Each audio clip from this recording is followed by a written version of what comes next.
1 Samuel chapter 15. The Lord rejects Saul as king. Samuel said to Saul, I am the one the Lord sent to anoint you king over his people Israel. So listen now to the message from the Lord. This is what the Lord Almighty says. I will punish the Amalekites for what they did to Israel, when they waylaid them as they come up from Egypt. Now go, attack the Amalekites and totally destroy all that belongs to them. Do not spare them. Put to death men and women, children and infant, cattle and sheep, camels and donkeys. So Saul summoned the men and mustered them at Telaim, 200,000 foot soldiers and 10,000 from Judah. Saul went to the city of Amalek and set an ambush in the ravine. Then he said to the Kenites, Go away, leave the Amalekites, so that I do not destroy you along with them. For you showed kindness to all the Israelites when they come up out of Egypt. So the Kenites moved away from the Amalekites. Then Saul attacked the Amalekites all the way from Havilah to Shur, near the eastern border of Egypt. He took Agag, king of Amalekites, alive, and all his people he totally destroyed with a sword.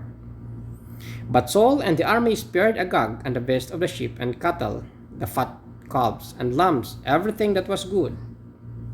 This they were unwilling to destroy completely, but everything that was despised and weak they totally destroyed. Then the word of the Lord came to Samuel. I regret that I have made Saul king, because he has turned away from me and has not carried out my instructions. Samuel was angry.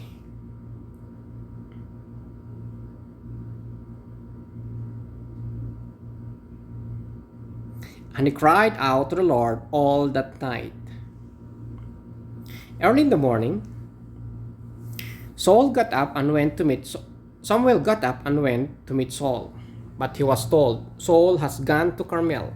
There he was set up a monument to his own honor, and has torn and gone on down to Gilgal. When Samuel reached him, Saul said, The Lord bless you. I have carried out the Lord's instruction. But Samuel said, What then is this bleating of sheep in my ears? What is this lowing of cattle that I hear? Saul answered, The soldiers brought them from the Amalekites.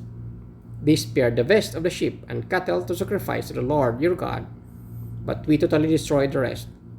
Enough, Samuel said to Saul. Let me tell you what the Lord said to me last night.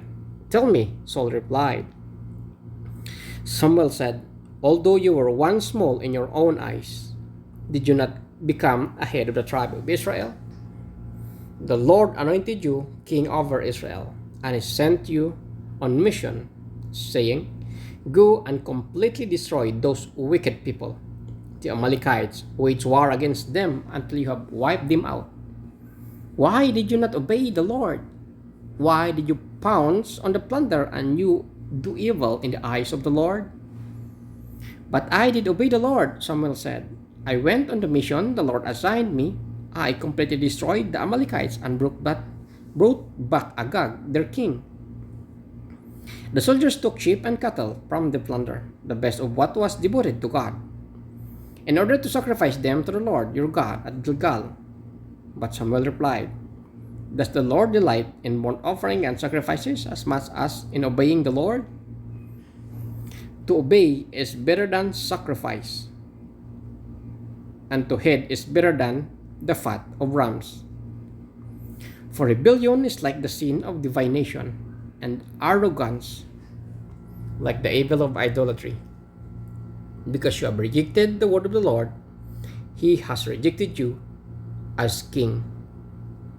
Then Saul said to Samuel, I have sinned. I violated the Lord's command and your instruction. I was afraid of the men, and so I gave in to them. Now I beg you, forgive my sin and come back with me, so that I may worship the Lord.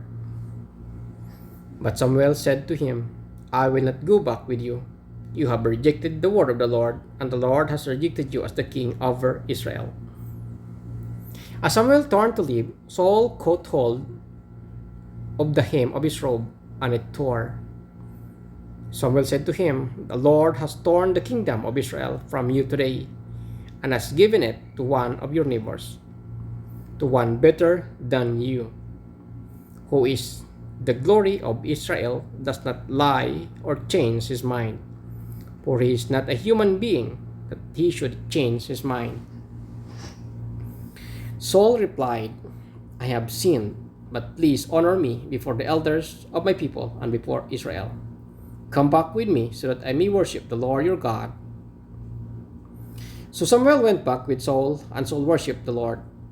Then Samuel said, "Bring me Agag, king of Amalekites." Agag came to him in chain, and he thought, "Surely the bitterness of death is past." But Samuel said, as your sword has made woman childless, so will your mother be childless among women." And Samuel put Agag to death before the Lord at Gilgal. Then Samuel left to Ramah, but Saul went up to his home in Gibeah of Saul. Until the day Samuel died, he did not go to see Saul again, though Samuel mourned for him, and the Lord regretted that he had made Saul king over Israel.